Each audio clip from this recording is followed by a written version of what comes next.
Diddy just lost it in court right after this newly unsealed recording of Kim Porter was played. He's not who he says he is. He's a monster. He's gonna silence me. I'm so scared. This leaked audio isn't just emotional, it's explosive because it confirms the long-standing rumors that Diddy may have had a hand in Kim Porter's death. And once you hear the rest of the clip, you'll understand exactly why he panicked. I've got all the details. Let's break it down.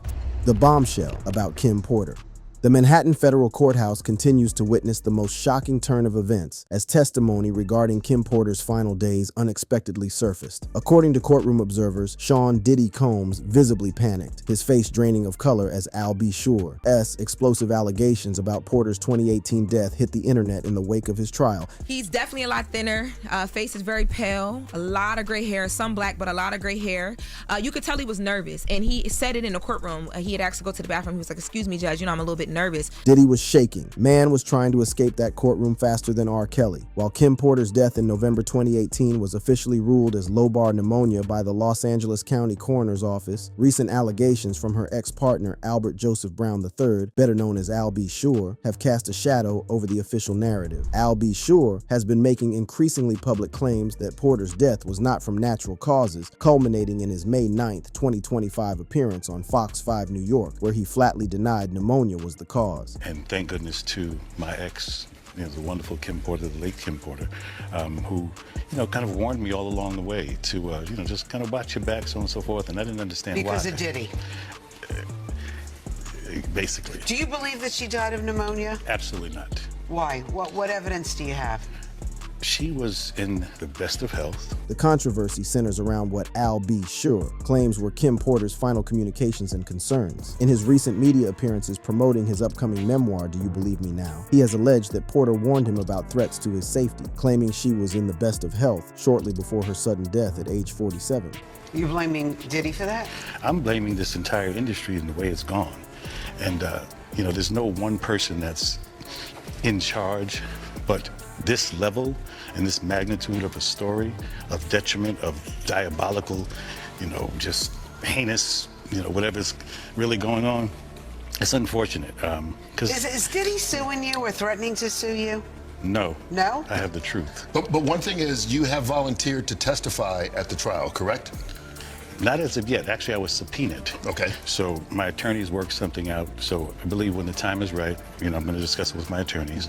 Though no direct testimony from Al B. Sure has yet been heard in court, the mere mention of his allegations regarding Porter's last words and her concerns about Diddy was enough to create a dramatic moment that courtroom veterans described as unprecedented. What makes this particularly explosive is that it connects to a controversial book titled Kim's Lost Words, A Journey for Justice from the Other Side, published on Amazon in September 2024 under the pen name Jamal T. Millwood. The book purportedly contains diary, the entries from Porter expressing fears and documenting abuses, claims that Porter's own children have vehemently denied. The prosecution and defense are reportedly in heated discussions with the judge about what, if any, testimony related to Porter will be allowed as the trial proceeds. This unexpected development has added yet another explosive dimension to what was already one of the most watched celebrity trials in years. Al B. Sure has made the shocking claim that he is the only one who spoke up and the only one left alive regarding allegations against Diddy. This ominous statement, combined with his assertion that there was a bounty on his head, has fueled speculation about the potential dangers faced by those who crossed the music mogul. Meanwhile, despite Porter's children issuing a joint statement affirming the natural causes, finding and rejecting conspiracy theories, Al B.'s recent revelation of Porter's alleged final warnings has reignited public interest in the circumstances of her death. The stark contrast between the official coroner's ruling and Al B. Sure's allegations creates a narrative tension that the trial may or may not ultimately resolve. Secret surveillance and disturbing patterns. As the drama surrounding Kim Porter's alleged final warnings unfolded, it connected to another bombshell aspect of the trial, the extensive surveillance evidence that prosecutors have amassed against Diddy. This surveillance includes not just the infamous hotel footage showing him assaulting Cassie Ventura, but reportedly dozens of recordings from Diddy's own properties that tell a disturbing story of control and abuse. Israel Flores, a former Intercontinental Hotel security guard who is now an LAPD officer, provided damning testimony about the night in March 2016 when he responded to a distress call involving Cassie and Diddy. His account of what the hotel's hidden cameras captured painted a disturbing picture of Diddy's behavior. So they called a witness to the stand. This guy was one of the heads of security. So he was like second in command in security at the Intercontinental Hotel back in March of 2016. So there was only 2 witnesses yesterday. The one you talked about earlier, which was the male escort, is the second. Okay. Yes, so actually the LAPD officer security guard was actually the first witness, but we talked about him out of order, but yes, only 2.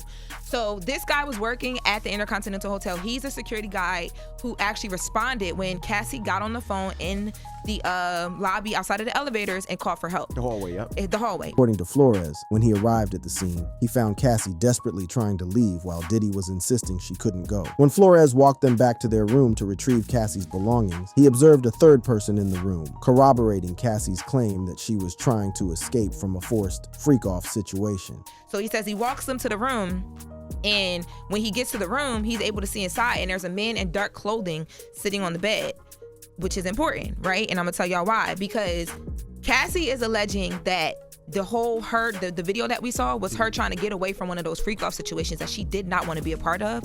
And because she didn't want to be a part of, everything we saw in that video was what happened. What Flores didn't know at the time was that the hotel's surveillance system was recording everything. This hidden camera footage, which CNN released in May 2024, shows Diddy physically assaulting Cassie in the hallway, grabbing her, throwing her to the ground, and kicking her. The revelation of this surveillance footage directly connects to the recent allegations about Porter. According to Al B, sure, Porter had been warning him about dangers in the industry for years. The suggestion is that Porter may have known about or even possessed evidence of disturbing behavior that she feared could endanger her. So do you think specifically then that Sean Diddy Combs or people affiliated with him did something to you that caused you to have multi-organ failure? I believe this to be the case, yes. Absolutely. Wow. My first time saying it. Are you concerned that he still has power outside of incarceration?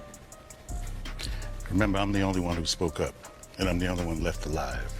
So this is not about a scared thing. Al B, sure. That's not a subtle hint. No wonder Diddy was panicking in court. Cassie Ventura's testimony included allegations that Diddy had set up elaborate recording systems in what she called dark rooms in his various properties where the infamous freak-offs would take place. According to her testimony, these weren't just spontaneous encounters, but meticulously planned and documented events.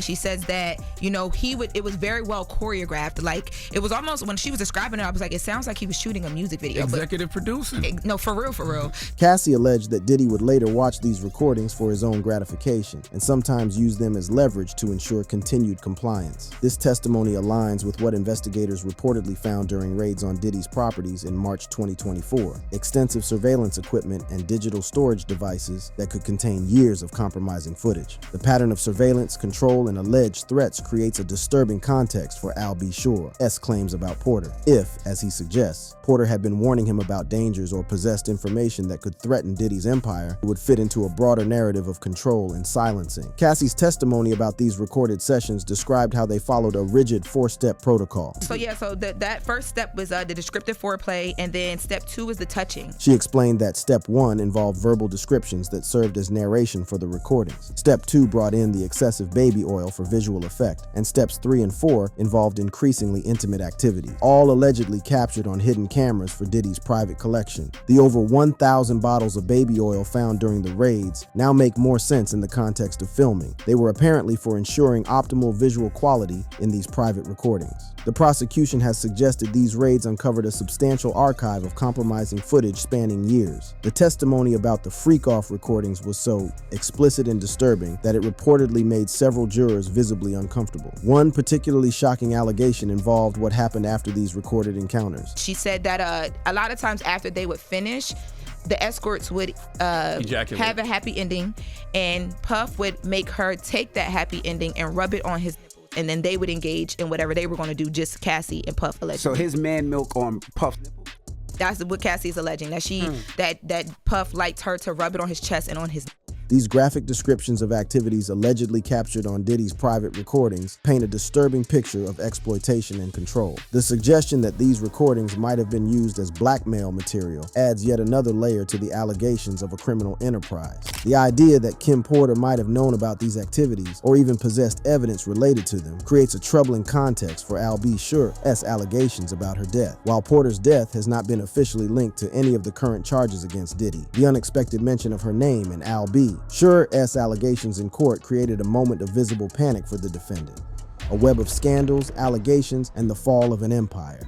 The trial of Sean Diddy Combs has exposed a tangled web of scandals and allegations that extends far beyond the specific charges he currently faces. This expansive network of accusations, spanning multiple decades and involving dozens of individuals, paints a picture of systemic abuse of power that has shocked even the most jaded industry observers. Beyond the allegations surrounding Kim Porter's death and Cassie Ventura's abuse, Diddy now faces an avalanche of accusations that have transformed his once celebrated image into that of an alleged predator and exploiter. The scope of these allegations is staggering. Over 100 alleged victims, including 25 minors and one as young as 9 years old, according to attorney Tony Busby, who is representing many of these accusers. One particularly disturbing scandal involves Diddy's infamous white parties, held from 1998 to 2009 in locations like East Hampton and Beverly Hills. Once celebrated as glamorous social events attended by A-list celebrities, these parties are now being re-examined as potential venues for exploitation. Adria English alleged in a July 2024 lawsuit that she was groomed into sex trafficking at these white parties, claiming she was coerced into sexual acts with guests after being given drug-laced alcohol. English made the shocking claim that wearing a black dress at these otherwise all-white events signaled her status as a sex worker, a detail that has led investigators to examine photographs from these events looking for other women in black dresses who might have been similarly exploited. This allegation suggests a calculated system of identification and control operating in plain sight at events covered by major media outlets. Another scandal involves allegations from former Bad Boy Records artists and employees. Dawn Richard, a former member of Danity Kane and Diddy Dirty Money, filed a lawsuit in September 2024 accusing Diddy of sexual assault and claiming she witnessed his abuse of Cassie Ventura. Her lawsuit alleges inhumane working conditions, including forced rehearsals lasting up to 48 hours and false imprisonment. The scandals extend to the business side as well. Kirk Burrows, Diddy's former business partner and president of Bad Boy Entertainment, has alleged that Diddy once threatened him with a baseball bat to force him to sign over his ownership stake in the company. This allegation, part of a February 2025 lawsuit filed under the Gender Motivated Violence Act, suggests a pattern of intimidation and violence extending beyond sexual misconduct. Perhaps one of the most shocking allegations comes from Thalia Graves, who claimed in a September 2024 lawsuit that Diddy and his bodyguard Joseph Sherman raped her in a Bad Boy studio in 2001, recorded the assault, and distributed it as pornography. This allegation ties directly to the prosecution's narrative about Diddy using recordings as both personal gratification and control mechanisms. The trial has also brought renewed scrutiny to Diddy's relationship with the notorious Big Christopher Wallace. While no direct allegations of wrongdoing towards Wallace have been made, questions have been raised about Diddy's knowledge of threats to Wallace's life before his 1997 murder. Faith Evans, Wallace's widow, has reportedly been interviewed by prosecutors, though the content of those discussions remains confidential. The numerous allegations have had a devastating impact on Diddy's public image and business empire. Once worth an estimated $1 billion,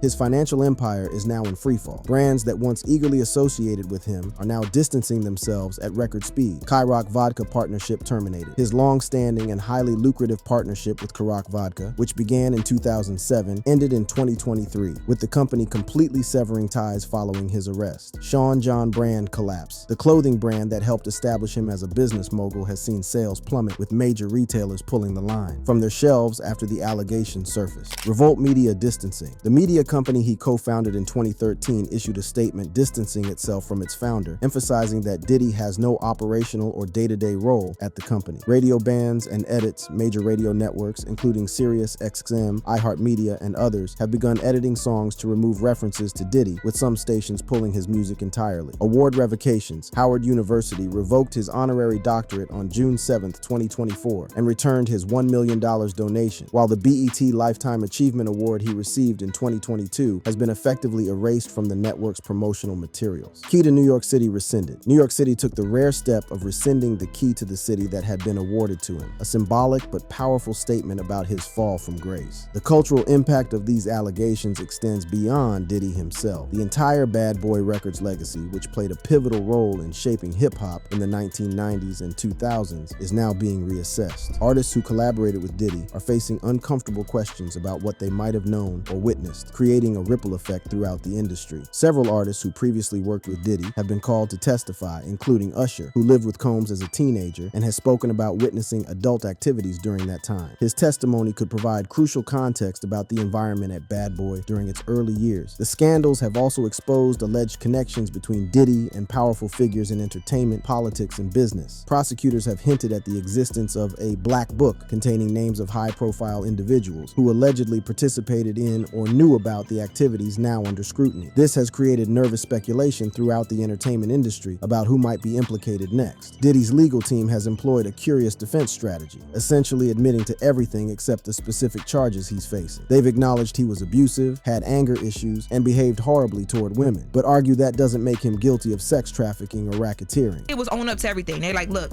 he was angry. He can't control his anger. He, might have abused drugs and been a horrible boyfriend. Y'all gonna hear text messages and audios that make him sound like a horrible person, and that he may have been.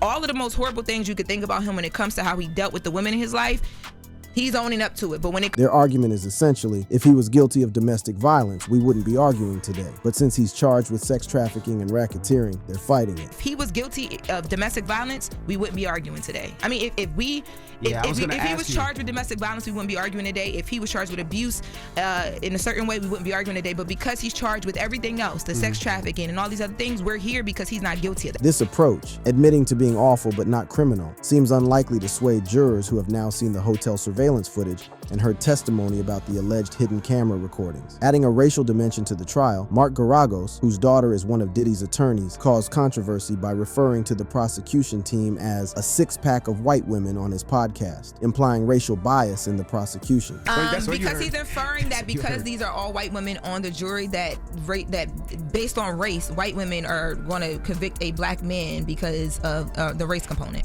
That's what he's implying by pointing to the fact that it's all white women who are going to prosecute Puff. Yeah, but threatening to hold Garagos in contempt if it happened again, adding yet another layer of tension to the already high-stakes trial. Another scandal that has emerged during the trial involves allegations of witness tampering. Prosecutors have claimed that Diddy attempted to contact potential witnesses from jail, violating the terms of his detention. They presented evidence of what they described as relentless efforts to influence testimony, including alleged offers of money and implied threats. The trial has also brought attention to the infamous freak-offs that multiple witnesses have described. These events allegedly involve not just Diddy and his partners, but also male escorts and sometimes other celebrities. The male escort who testified provided a first-hand account of these encounters, though his testimony created some contradictions with Cassie's version of events. While he confirmed many aspects of Cassie's testimony about the nature of these encounters, he claimed that it was Cassie who requested certain explicit acts, not Diddy. However, he did corroborate her claims about Diddy's violent behavior, testifying that he witnessed Diddy physically attack Cassie on at least one occasion. Couldn't get hard anymore because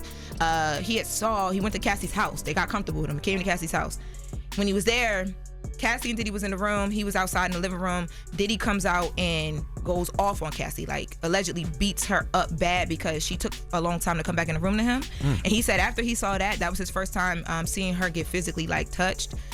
This testimony about witness violence aligns with the pattern established by the hotel surveillance footage, creating a consistent narrative of abuse despite some contradictions about who initiated certain activities. The trial has also brought renewed attention to allegations made by producer Rodney Lil Rod Jones, who filed a $30 million lawsuit against Diddy in February 2024. Jones alleged sexual harassment, drugging, and threats, claiming he was forced to procure sex workers while working on Diddy's album, The Love Album, Off the Grid. While some claims in Jones's lawsuit were dismissed dismissed by a judge in March 2025. Several key allegations, including sexual assault, were allowed to proceed. Perhaps the most troubling scandal emerging from the trial involves allegations that Diddy's criminal enterprise extended to minors. According to attorney Tony Busby, who is representing many of the accusers, the alleged victims include 25 minors, with the youngest being just 9 years old at the time of the alleged abuse. These allegations, while not yet fully explored in court, suggest a pattern of predatory behavior targeting the most vulnerable. In a particularly disturbing allegation, a Jane Doe claimed she was raped by Diddy and another celebrity at a Video Music Awards afterparty in 2000 when she was just 13 years old. This lawsuit, filed in October 2024, was later dismissed after the plaintiff dropped a co-defendant, but the allegation itself remains part of the broader narrative of abuse. The cultural impact of these scandals extends far beyond Diddy himself. The entire hip-hop industry is facing a moment of reckoning, with questions being raised about the culture of excess and exploitation that has long been celebrated. Artists, executives, and even fans are being forced to confront their own complicity in enabling or ignoring behavior that, in retrospect, appears clearly problematic. Documentary filmmakers have rushed to capture this cultural shift, with multiple productions already in development or release. TMZ's The Downfall of Diddy, 2024. Peacock's Diddy, The Making of a Bad Boy, January 14, 2025. And Investigation Discovery's The Fall of Diddy, January 28, 2025, have all explored different aspects of the allegations, featuring interviews with former associates and new allegations. Diddy's current trial, with its 5 serious charges, represents just the beginning of what could be years of legal battles. 1 count of racketeering conspiracy could get life. 2 counts of sex trafficking, minimum 15 years each. 2 counts of transportation for prostitution, up to 10 years each. These charges stem from allegations that Diddy ran a sophisticated criminal enterprise involving sex trafficking, forced labor, kidnapping, arson, bribery, and obstruction of justice. Even if he somehow escapes conviction on these federal charges, the numerous civil lawsuits ensure that his legal troubles are far from over. The mention of Kim Porter's alleged warnings in court and Diddy's visible reaction to them adds yet another layer to this already complex case. Whether these allegations will ultimately factor into the trial or remain a peripheral issue depends on the judge's rulings in the coming days. But one thing is clear: the unexpected reference to Porter's final days created one of the most dramatic moments in a trial already filled with shocking revelations. For the man who once rapped, "It's all about the Benjamins," the focus has shifted dramatically. Now, it's all about survival, fighting to avoid spending the rest of his life in federal prison as his legacy is systematically dismantled in the public eye. As this case unfolds, it represents more than just the prosecution of one man. It's a reckoning with an industry that often turned a blind eye to abuse, a culture that celebrated excess without questioning its darker aspects, and a society that allowed powerful men to operate with impunity for far too long. The many scandals surrounding Diddy may ultimately serve as a watershed moment, forcing a long overdue conversation about power, accountability, and the human cost of entertainment. If you love this video, click on the card showing on your screen for more videos like this. If you don't have what they need, they're gonna leave. Right. Gotta keep them there. Right. You need locks on the doors. That's P. Diddy in a resurfaced interview, flexing about how he used to lock women in during his freaky parties back in the day. Now those same parties, and the footage from them, are coming back to haunt him in court, with explicit clips playing for the jury, witness testimony piling up, and federal agents digging deeper by the day. Diddy's starting to unravel. Word is, he even told the judge he was nervous. A lot is going down in this trial, and it's not looking good. Let's get into it. Inside Diddy's notorious freak-offs. Word on the street is that Sean Diddy Combs reportedly lost his composure, his face showing pure panic as the receipts from his legendary gatherings were finally put on blast for everyone to see. Now, we don't know exactly what's in that footage since the trial's going down with no cameras allowed. But what's crystal clear is that the streets have been buzzing about Diddy's private functions for years. The chatter reached a whole new level when some old interview clips resurfaced, showing Puffy himself breaking down the vibes at his gatherings in a way that hits different now that he's facing serious charges. Check how casually he was flexing about locking women in at his parties back in 2002, talking that slick talk that now sounds mad suspicious. They just, so if you don't have what they need, they're gonna leave. Right. Gotta keep them there. Right. You need locks on the doors. Okay, this is sounding kind of dangerous now. The interviewer caught that sketchy energy immediately, saying it sounded kind of dangerous. But Diddy wasn't even trying to pull back. Instead, he doubled down, talking about creating an environment designed to lower inhibitions. It's a little kinky, but rock with me, but just check it out. You need a lot of heat.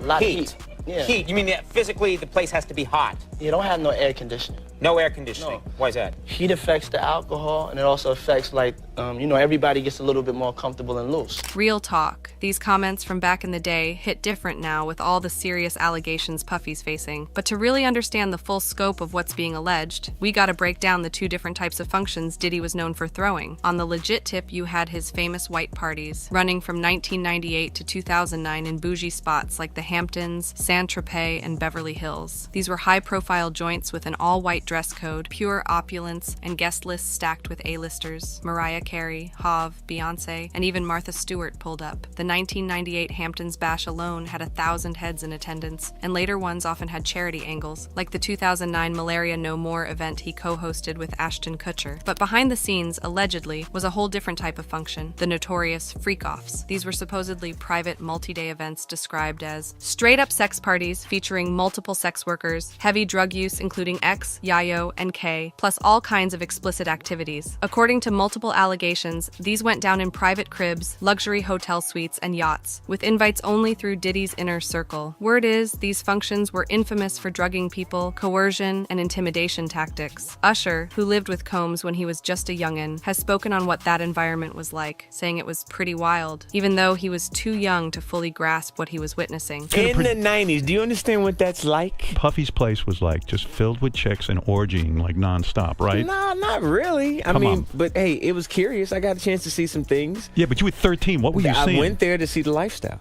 Right. And I saw it. But I don't know if I could indulge and understand what I was even looking at. It was pretty wild. Years later, when asked if he'd ever let his own kid experience Puffy Camp, Usher wasn't having it. 14 years old. You're a dad now. Would you ever send your kid to Puffy Camp?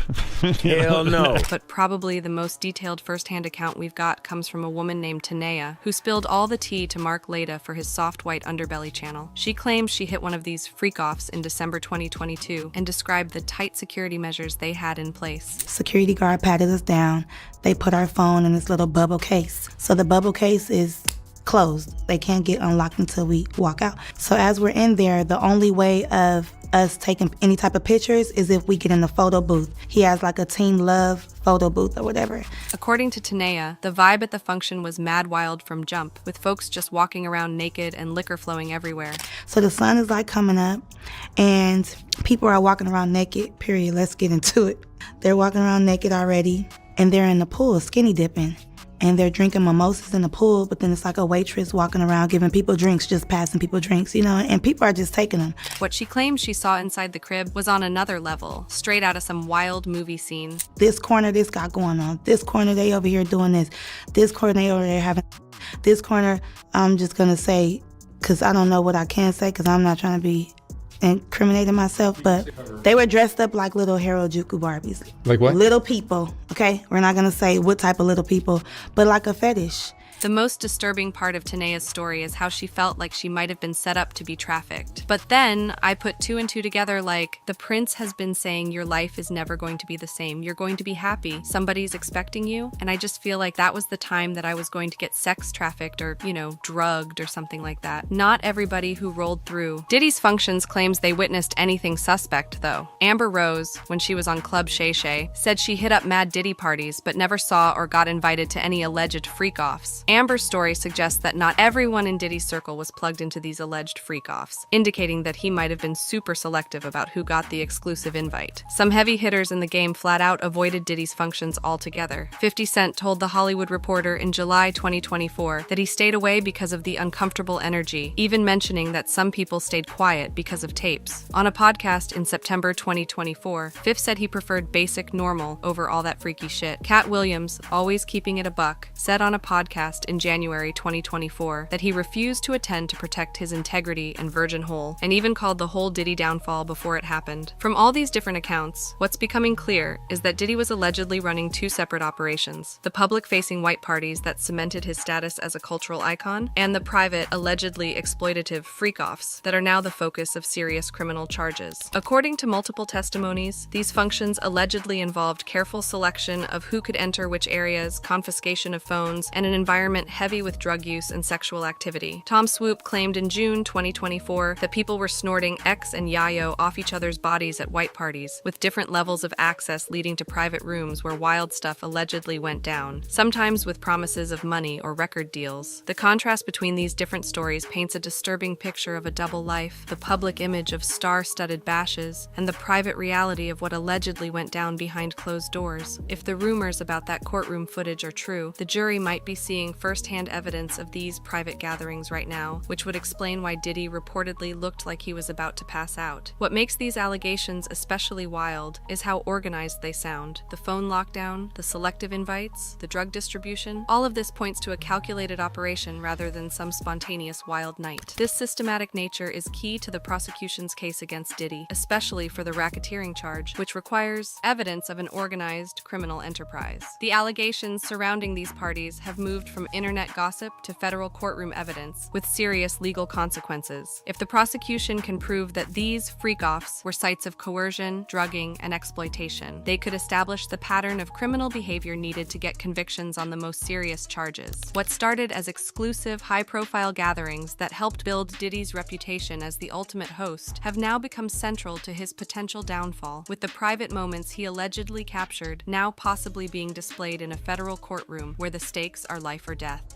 From music mogul to defendant, Diddy's arrest and indictment. The fall from hip-hop royalty to federal detention is brutal, but that's exactly the path Sean Diddy Combs has been on since late 2023. While the wild parties we broke down are the backdrop for many of the allegations against him, it was a bombshell lawsuit from his ex that really kicked off the chain of events leading to his current legal nightmare. The turning point hit on November 16, 2023, when Cassie Ventura, who was Diddy's main squeeze for a decade, filed a lawsuit that shook his empire to its foundation. The 35-page filing accused Combs of rape, sex trafficking, and physical abuse throughout their relationship from 2007 to 2018. Cassie claimed she was trapped in a cycle of abuse, violence, and sex trafficking, including a 2018 rape after she tried to bounce from the relationship. In a move that had everybody scratching their heads, the lawsuit was settled out of court just one day after filing, on November 17, 2023. While nobody knows how much bread changed hands, this quick settlement didn't squash the drama. It just made things pop off even harder. The speedy resolution might have been Diddy trying to kill the noise, but it had the opposite effect. According to the podcast, The Rise and Fall of Diddy by Law and Crime, Cassie had offered to settle privately before filing, but negotiations fell through, forcing her to take it public. This tactical error blew the lid off everything, as by November 2024, at least 28 more lawsuits had been filed against Diddy. What initially seemed like one isolated situation quickly revealed itself to be, according to the accusers, part of a pattern spanning decades. Allegations ranged from a 1991 claim by Joy Dickerson Neal that Combs drugged and sexually assaulted her to a 2000 accusation from a then 13-year-old Jane Doe who claimed Combs violated her at a Video Music Awards afterparty. Perhaps the most significant lawsuit after Cassie's came from producer Rodney Lil Rod Jones in February 2024. Jones sued for $30 million,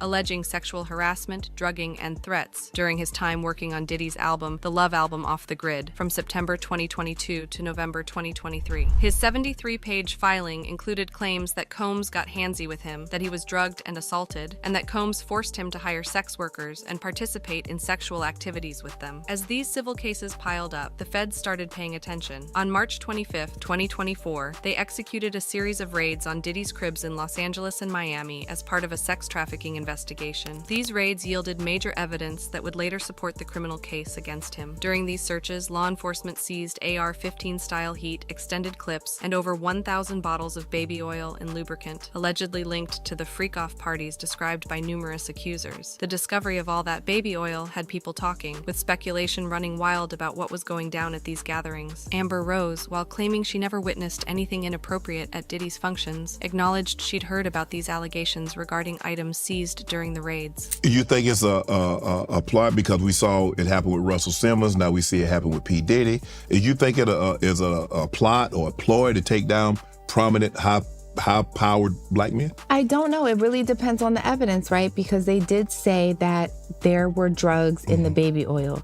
I don't know, that's alleged. The situation escalated dramatically on September 16, 2024, when Diddy got snatched up by federal agents at a Manhattan hotel following a grand jury indictment. The U.S. Department of Justice hit him with charges including racketeering conspiracy, sex trafficking by force, fraud or coercion, and transportation for purposes of prostitution. These charges alleged a pattern of criminal activity spanning from 2008 to the present, with potential sentences including life in prison. The indictment painted a wild picture of an organized criminal enterprise led by Combs, involving not just sex trafficking, but also forced labor, kidnapping, arson, bribery, and obstruction of justice. Prosecutors alleged that Combs was abusing women, forcing them into days-long sexual activities with male sex workers called freak-offs, using violence, intimidation, narcotics, financial control, and threats. Since his arrest, Diddy has been held without bail at the Metropolitan Detention Center in Brooklyn, deemed a serious flight risk by the court. His bail requests have been denied multiple times despite his legal team going hard for his release, leaving him to prepare for trial from behind bars. What makes the criminal case particularly strong, according to legal experts, is the pattern of behavior alleged across multiple incidents and victims. The racketeering charge, in particular, requires evidence of an ongoing criminal enterprise, rather than isolated incidents, something the prosecution believes it can prove through the testimony of multiple accusers and evidence gathered during the raids. Perhaps the most damning piece of evidence to emerge during this period was not from the raids, but from surveillance footage.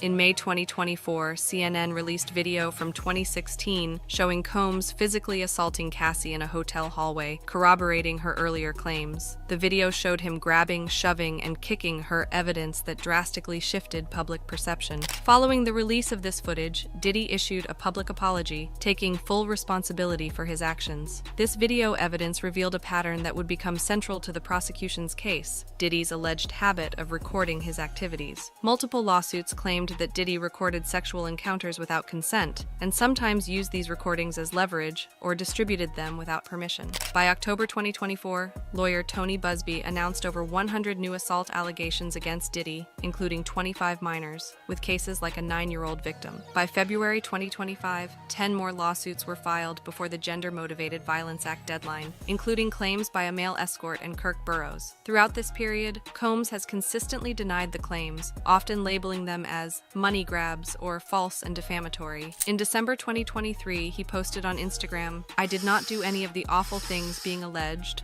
I will fight for my name," and his lawyers dismissed many lawsuits as pure fiction. The legal strategy employed by Diddy's defense squad evolved as the case progressed. Initially, they tried to get many of the lawsuits dismissed, describing them as vague, shameless, and filled with lurid theatrics. When that approach flopped for many of the claims, they switched to arguing that the relationships were consensual, suggesting Diddy led a swinger lifestyle where having multiple sex partners, including sex workers, was just his thing. They also filed motions claiming racial targeting, particularly regarding the transportation charge under the Mann Act of 1910, arguing it has historically been used against Black individuals. However, these motions have been unsuccessful so far. As the criminal case moved toward trial, Diddy rejected a plea deal offered by prosecutors, choosing to fight the charges in court. This decision shows he's determined to contest the allegations, despite the mountain of evidence and testimony piling up against him. On May 5th, 2025, the trial officially kicked off with jury selection at the Daniel Patrick Moynihan Courthouse in Lower Manhattan. The proceedings are expected to last between 8 to 10 weeks, with opening statements scheduled for May 12, 2025, assuming jury selection wraps up as planned. Jury selection has been a challenge, with reports indicating difficulties in reaching a pool of 45 qualified prospective jurors. As of May 7, 2025, 35 prospective jurors were qualified, with the judge aiming to add 10 more to proceed to peremptory strikes and seat the jury. Potential jurors have been questioned about their knowledge of the case, including exposure to media like the documentary The Fall of Diddy, and provided a list of over 100 places and people to check for potential biases. As witnesses take the stand and evidence gets presented in the coming weeks, the full extent of the alleged misconduct will be exposed for the jury to evaluate. The rise, fall, and lasting impact of a hip-hop empire. Diddy's come up began in the early 90s as a talent director at Uptown Records, where he showed mad skills at spotting and developing fresh artists. In 1993, he launched Bad Boy Records, a label that became a cornerstone of 90s hip-hop, signing and promoting artists like Mary J. Blige, Usher, and the Notorious Big. His debut album as an artist, No Way Out, 1997, was a major milestone, hitting #1 on the Billboard 200 and moving over 7 million units in the US. The album had bangers like I'll Be Missing You, a tribute to Biggie, which became the first hip-hop track to debut at #1 on the Billboard Hot 100. Beyond the music game, Diddy expanded into fashion with Sean John in 1998, which bodied the competition and won Menswear Designer of the Year in 2004. He got into the liquor hustle, serving as the face of Ciroc Vodka from 2007 to 2023 and putting money into De Leon Tequila and Aqua Hydrate. In 2013, he co-founded Revolt Media and TV, further diversifying his paper. His business moves had him topping Forbes' hip-hop rich list in 2014 and 2017, with an estimated net worth of $1 billion by 2022, showing he was winning across multiple industries. Diddy's achievements are no joke, showing his major influence in music and beyond. He holds the Guinness World Record for most successful rap producer in 1997, having produced singles that charted for 36 consecutive weeks. His music milestones include being the first rapper with 5 US #1 singles and the first solo artist to replace himself at the top of the Billboard Hot 100. He's got 3 Grammys on his shelf, including Best Rap Album for No Way Out in 1998, plus 3 BET Awards and 2 MTV Video Music Awards. In 2008, he became the first male rapper to get a star on the Hollywood Walk of Fame. His philanthropy was major too, dropping $1 million on Howard University in 2016 to establish the Sean Combs Scholarship Fund, and pledging another $1 million each to Howard and Jackson State University in 2022 during his BET Lifetime Achievement Award acceptance speech. He even raised $2 million for New York's educational system by running the New York City Marathon in 2003. But even during his rise to the top, Diddy was always catching cases. His legal troubles go back to the 90s, with incidents that hinted at the more serious allegations he's facing now. In 1996, he caught a conviction for criminal mischief after threatening a New York Post photographer with a burner. In 1999, he got locked up for weapons violations during the Club New York shooting involving Shine and J. Locama, though he beat that case. That same year, he put hands on record exec Steve Stout, pleading guilty to harassment and getting sentenced to 1 day of anger management. These early incidents, while troubling, were often written off as typical wild behavior from a young star in the hip-hop game, but they established a pattern that would continue throughout his career. As Diddy's success grew, so did the whispers about his personal behavior, especially at his private functions. These rumors stayed mostly underground until late 2023, when Cassie Ventura's lawsuit brought everything to light and opened the floodgates for more accusations. What's particularly wild about the allegations against Diddy is how consistent they are across decades. From Joy Dickerson-Neal's claim of being drugged and assaulted in 1991 to Rodney Jones's allegations of misconduct in 2022 to 2023, a pattern emerges of similar tactics allegedly used over a span of more than 30 years. This long history of alleged misconduct raises questions about how Diddy managed to maintain his public image and business empire despite these rumors and incidents. Part of the answer lies in his carefully crafted persona as a charismatic, ambitious entrepreneur, the embodiment of hip-hop's get-money mentality. Diddy's self-presentation as a driven, success-oriented figure is evident in clips like this one from 2016, where he describes himself as a savage who gets whatever he wants. I got my MTV out. Savage! I'm a savage! Oh!